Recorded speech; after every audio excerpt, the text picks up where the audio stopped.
Hello everyone. Social studies में civics का chapter number 2 आज स्टार्ट करेंगे, जिसका नाम है diversity and discrimination. Chapter number first और थर्ड हमने कर लिया था पिछले 2-3 वीक्स में।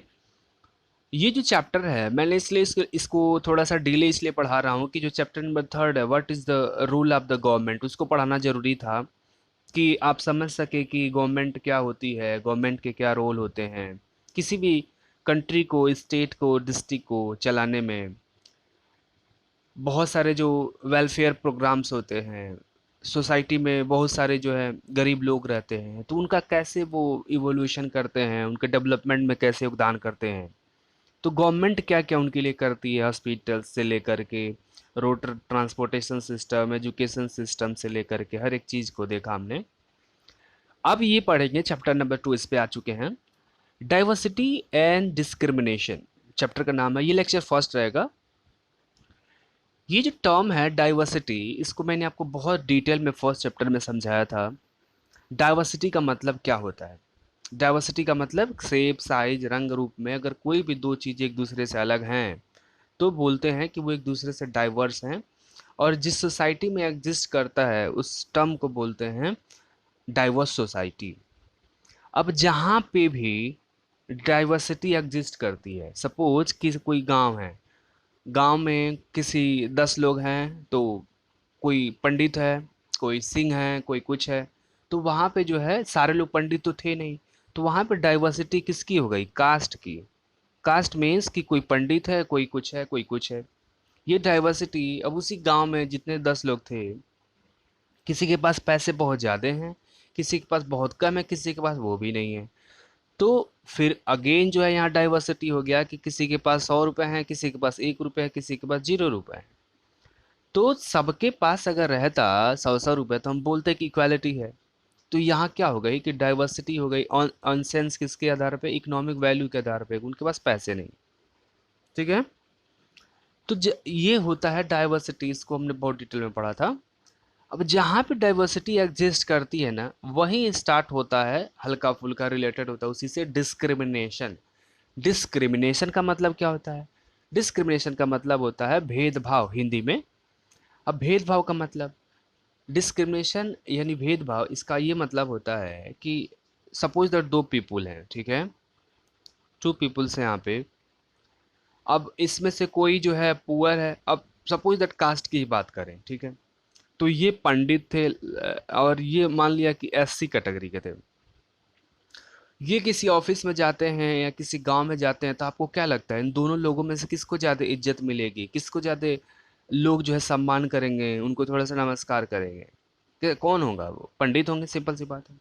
और वहीं पे इन जो एससी कैटेगरी के लोग हैं, जिनको आप क्या बोलते हैं, डोम या चमार बोलते हैं अपने लोकल लैंग्वेज में, इनको कोई पूछेगा ही नहीं, इनको कोई ऑफर ही नहीं करेगा कि सर लीजिए चेयर बैठिए, आप कोई ऑफर नहीं करेगा। दोनों तो ह्यूमंस ही थे, दोनों तो ह्यूमंस ही थे। दोनों लोगों में डाइवर्सिटी किस बात की थी कि दोनों लोगों का कास्ट अलग था। ठीक है। उसी कास्ट के आधार पे एक जने को, यानी पंडित जो थे उनको, जो ये उच्च जाति के हैं, हायर कास्ट के हैं, और ये लोअर कास्ट के हैं, तो हायर कास्ट के लोगों को क्या दिया गया? थोड़ा सा ऑफर दिया जा रहा है, इज्जत दिया गया। और ये चूंकि लोअर कास्ट के थे, इनको वो फैसिलिटी नहीं दी गई, उनको ना किसी ने हालचाल पूछा, ना उनको किसी ने प्रणाम किया, कोई विशेष भी नहीं की, और ढंग से बात भी नहीं कर रहे। तो क्या हुआ? हम ये बोलेंगे कि जो सेकंड वाले हैं, इनके साथ क्या हुआ? डिस्क्रिमिनेशन हुआ। क्या हुआ? डिस्क्रिमिनेशन हुआ। किसके सापेक्ष में? इनके, इनको अपने दिया और हमको नहीं दे रहे हैं। मतलब कि एक ही फैसिलिटी हो, 2 लोग हो, 3 लोग हो, तो किसी एक को दिया जाए, दूसरे को ना दिया जाए, तो जिसको नहीं मिलता है उसको बोलते हैं उसके साथ डिस्क्रिमिनेशन हुआ है। समझ रहे हैं? तो ये डिस्क्रिमिनेशन की ब्रॉड मीनिंग होती है। एग्जाम्पल एक और समझते हैं। घर में मम्मी पापा होते हैं और भाई बहन होते हैं। तो भाई बहन जैसे बड़े होते हैं, तो आपको क्या लगता है कि अगर आप बॉय हैं या गर्ल हैं, ठीक है, तो अगर आपको सबसे ज़्यादा पापा किसको मानते होंगे? अगर आपको बाहर घूमने जाना है, कुछ ज़्यादा पैसे चाहिए, दोस्तों से मिलने जाना है, तो आप दोनों में से सबसे ज़्यादा राइट्स कौन इंजॉय करता है? आप सोच के बताइए। आपका जवाब होगा बॉय को। जो भी बॉयज होते हैं वो कहीं भी बाइक से जा सकते हैं। क्या गर्ल्स को अलाउ है रात के टाइम में या दिन के टाइम में भी बाइक से बाहर जाना, वो भी अकेले जाना? बॉयज जा सकते हैं। क्या गर्ल्स को अलाउ है कि वो फ्रेंड्स के साथ जाके पार्टी कर सकती हैं? नहीं जा सकती। तो ऐसे ढेर सारी चीज़ें होती हैं। तो यहाँ पे जो राइट्स थे, राइट्स यूँ बोले तो जो फैसिलिटी बॉयज़ को मिलती है, ठीक है ना, बॉयज़ को मिली, क्या वो गर्ल्स को मिली? नहीं मिली। तो डाइवर्सिटी यहाँ पे है किस आधार पे? जेंडर के आधार पे कि जेंडर ये बॉय थे, ये गर्ल थी।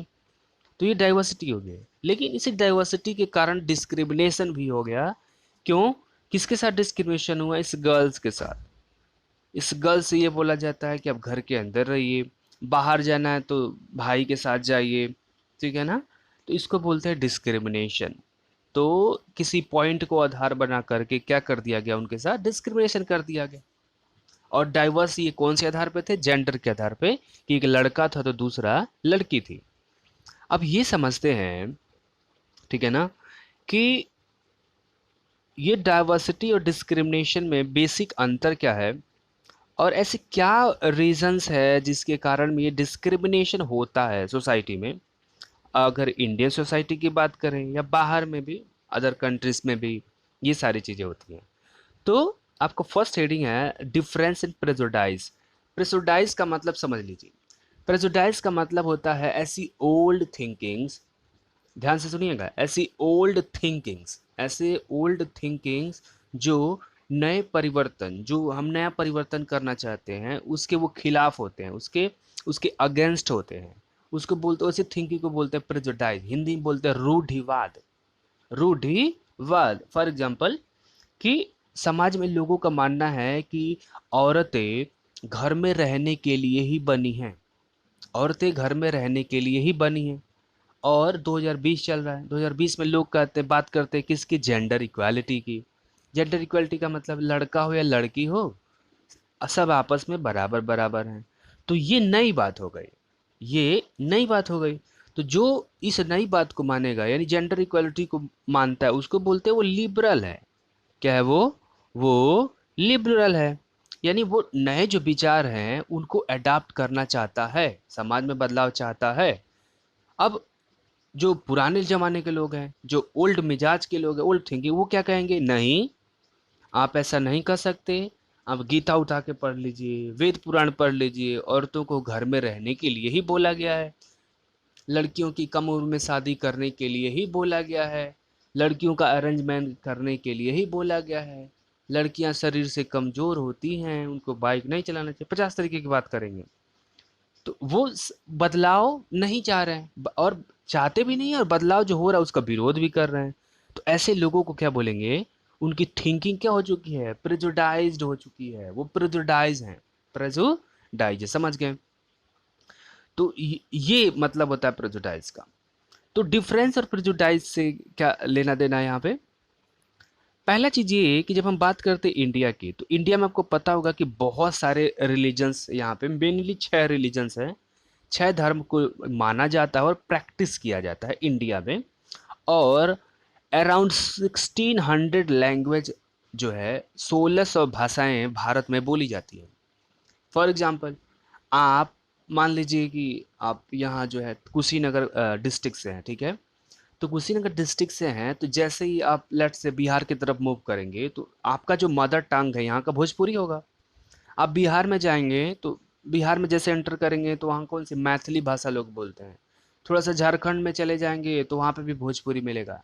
थोड़ा सा और आगे चले जाएंगे बंगाल में, तो आपको वहाँ बंगाली लोग मिल जाएंगे। थोड़ा सा और आगे जाएंगे असमी लोग, नीचे जाएंगे साउथ में कन्नड़, तेलुगु, मलयालम। यानी आप जैसे जैसे आगे बढ़ते जाएंगे, लैंग्वेजेज में डिफरेंसेस भी होती जाती हैं। और रिलीजन्स का आपको पता ही होगा कितने सारे रिलीजन्स हैं।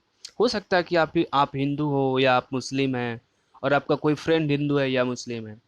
हो सकता है कि आपके दूर के रिश्तेदार या आपके कोई मामा चाचा कहीं बाहर रहते हो, विदेश रहते हो, तो वो किसी क्रिश्चियंस के साथ रहते हो सकते हैं कि आपके दोस्त के नाना के दोस्त कोई सिख हो, कोई जैन हो, ऐसे हो सकते हैं। तो इंडिया में आप देख ही रहे, तो यहाँ पर रिलीजन्स भी ढेर सारे हैं, लैंग्वेज भी ढेर सारी बोली जा रही है। तो डाइवर्सिटी आ गई कि नहीं आ गई? डाइवर्सिटी तो इसी को बोलते हैं ना। तो डाइवर्सिटी आ ही गई। समटाइम्स क्या होता है कि हम जो है ऐसे लोगों से मिलते हैं जिनके आइडिया क्या होते हैं, डिफरेंट होते हैं। अभी मैंने बताया ना, कुछ लोग लिबरल्स टाइप के हो सकते हैं और कुछ लोग प्रेजुडाइज टाइप के हो सकते हैं, उनके आइडिया अलग होते हैं। और यही जो डिफरेंसेस है, ये डिफरेंसेस का मतलब लोगों में जो अंतर है ना, ये एग्जिस्ट करता है वेरियस ग्राउंड्स पे। वेरियस ग्राउंड का मतलब कि ये जो डिफरेंस है, उनका रिलीजन डिफरेंट हो सकता है, उनकी उनके पास उनका जो सोशल स्टेटस है उस पर डिफरेंस हो सकता है। सोशल स्टेटस का मतलब कि कोई मान लीजिए सुप्रीम कोर्ट का जज है, कोई उसी ऑफिस में काम करने वाला क्लर्क है, तो एक को कहते हैं जज साहब, दूसरे को करते हैं क्लर्क साहब। कोई टीचर है तो कोई फार्मर है, कोई कुछ करता है, कुछ कुछ करता है, तो ये भी डिफरेंसेस जो है होते ही है। नेक्स्ट क्या है? नेक्स्ट ये कि अब ये जो डिफरेंसेस होते हैं ना, यही बढ़ावा देते हैं किसको? प्रेजुडाइज को। जब भी डिफरेंसेस एग्जिस्ट करते हैं तो यही डिफरेंसेस लीड, बढ़ावा करते हैं किसको? प्रेजुडाइज को। प्रेजुडाइज का मतलब क्या हो गया? प्रेजुडाइज का मतलब कि ऐसा opinion, from an opinion without realising actual facts, जो वास्तविक फैक्ट है उसको बिना जाने, उसको बिना समझे एक ही ओपिनियन को बार बार रटते रहना, रटते रहना, रटते रहना, ऐसी थिंकिंग को क्या बोलते हैं? प्रेजुडाइज बोलते हैं। एग्जाम्पल, लोग कहते हैं कि बॉयज क्या होते हैं? गुड होते हैं स्पोर्ट्स में, खेल कूद में लड़के ही अच्छे होते हैं। इसका मतलब कि लड़कियां तो खेल ही नहीं सकती, लड़कियों को लड़कियों को स्पोर्ट्स में खेलना ही नहीं चाहिए, केवल लड़कों को ही बाइक चलाना चाहिए। समझ रहे हैं? तो ये क्या है? ये एक प्रेजुडाइज थिंकिंग है। लेकिन आप बहुत सारे फैक्ट देख सकते हैं, आप लड़कियां भी इक्वली पार्टिसिपेट कर रही हैं कि नहीं कर रही हैं स्पोर्ट्स में। आप पीवी सिंधु का नाम सुने होंगे, पीवी सिंधु का, सानिया मिर्जा का नाम सुने होंगे। ये ऐसे ऐसी लड़कियां हैं जिन्होंने स्पोर्ट्स में बहुत अच्छा किया। तो ये जो प्रेजुडाइज लोग हैं, हमेशा जो भी चेंजेज होते हैं उसका विरोध ही करते हैं, नया फैक्ट को अपनाना ही नहीं चाहते हैं। तो आखिर ये स्टीरियोटाइप, अब ये हो गया प्रेजुडाइज एक टर्म है। स्टीरियोटाइप का मतलब क्या होता है? कि ऐसी थिंकिंग को बढ़ावा देना, बढ़ावा देना, बढ़ावा देना। और ये जो हमारी थिंकिंग है ना, हमारी जो जनरेशन आ रही है, कि मान लीजिए कि मैं प्रेजुडाइज हूँ और मेरी फैमिली में 10 लोग हैं, तो यही मेरी बातें उन 10 के दिमाग में ठूस ठूस के जब भरने लगे, तो इसी को बोलते हैं क्रिएटिंग स्टीरियोटाइप। ठीक है? अब ये कैसे किया जाता है? जैसे जैसे जो बच्चे होते हैं घर में, वो ग्रो करते हैं, बढ़ते हैं, जैसे बॉयज हो गए, गर्ल हो गए, तो उनको सिखाया जाता है कि सर्टेन टाइप्स ऑफ टास्क जो है उनको सिखाया जाता है। जैसे आप छोटे छोटे होंगे तो आपको भी पता होगा कि अगर लड़की हैं आप, तो आपको मम्मी पापा ला के क्या देते थे? वो गुड़िया देते थे डॉल टाइप में, या फिर वो बियर बियर नहीं देते हैं, वो बड़ा सा होता है भालू टाइप में, वो ला के देते हैं। अगर लड़का है तो उनको कार हो गया, वो गोली चिप्पी। मैंने खिलौनों में भी अंतर होता है, धीरे धीरे सिखाया जाता है कि तुम लड़की हो तो ये खिलौने खेलो, और बॉयज हो तो ये खिलौने खेलो। तो धीरे धीरे क्या होता है, फिर से अगर लड़के हैं तो वो जाके बाहर खेल सकते हैं, लड़कियों से बोला जाता है कि तुम लड़कियों के साथ घर में ही खेलना, मम्मी के साथ रहना, घर से बाहर मत जाना, लड़कों से मत बात करना। तो ये जो धीरे धीरे थिंकिंग है, ये बच्चों के दिमाग में क्या होती है? बढ़ती जाती है, बढ़ती जाती है। तो उनके दिमाग में ये स्टीरियोटाइप इमेज बन जाता है कि लड़का सोचता है अरे मेरी बहन तो घर में ही रहेगी, खेलेगी, और मैं तो लड़का हूँ, बाहर खेल सकता हूँ। और लड़की सोचेगी हाँ पापा तो यही बोल रहे थे, मम्मी भी यही बोल रहे थे कि हमको घर में ही खेलना है, दोस्त दो लड़कों से दोस्ती नहीं करनी है, या फिर बाहर खेलने नहीं जाना है, कहीं घूमने नहीं जाना है, माँ पापा सही कह रहे हैं। तो ये थिंकिंग उनके दिमाग में, अब छोटे छोटे बच्चे वही थिंकिंग भरती जाती है, भरती जाती है, भरती जाती है, और जैसे वो बड़े होते हैं वो उनके दिमाग में घर कर जाता है, वो उनके दिमाग में घर कर जाता है। ये उनके दिमाग में घर कर जाता है कि नहीं, अब तो हमारा कुछ हो ही नहीं सकता। अब हमको शुरू से यही बताया गया है कि लड़कियां तो भाई लड़कों से कमज़ोर होती हैं, तो वही हमारी थिंकिंग दिमाग में बैठ जाती है। और ये हम जब बड़े हो जाते हैं तो वही थिंकिंग हमारे साथ चलती रहती है। समझ रहे हैं? तो ऐसे लोगों को अपने आप आस-पास आप देख सकते हैं, आप अपने फैमिली में ऐसे लोगों को सोच सकते हैं, कंपेयर कर सकते हैं उनकी थिंकिंग को। और वो कंडीशंस को सोचिए जिसके जिसके अंडर में, अब जैसे आपके पापा अगर आपके साथ ऐसा करते हैं कि आपके साथ लड़के हैं तो आपके साथ ठीक हैं, लड़की हैं तो आपके साथ बहुत सारे रेस्ट्रिक्शन हैं, तो आप सोच सकते हैं कि उनके साथ भी यही हुआ होगा। क्रिएटिंग स्टीरियोटाइप, उनके भी मम्मी पापा, उनके भी दादा दादी ने उनको यही सिखाया होगा कि अगर तुम लड़का हो तो ये काम करना चाहिए, लड़की हो तो ये काम करना चाहिए, और लड़का लड़की क्या होते हैं, डिफरेंट होते हैं। लेकिन अगर आप सन 2000 के बाद अगर पैदा हुए हैं, आपका डीओबी, तो आप हमेशा किसकी बात करेंगे, जेंडर इक्वालिटी के। जेंडर इक्वालिटी का मतलब आप लड़का हैं या लड़की हैं कोई फर्क नहीं पड़ता, सारे आपस में बराबर हैं। बॉडी का केवल जो स्ट्रक्चरल फॉर्मेट होता है वो चेंजेज होते हैं, बाकी सब कुछ सेम होता है। कोई भी टास्क को कंप्लीट कर सकते हैं। इसके आगे लेक्चर 2 में बात करेंगे। Okay, thank you.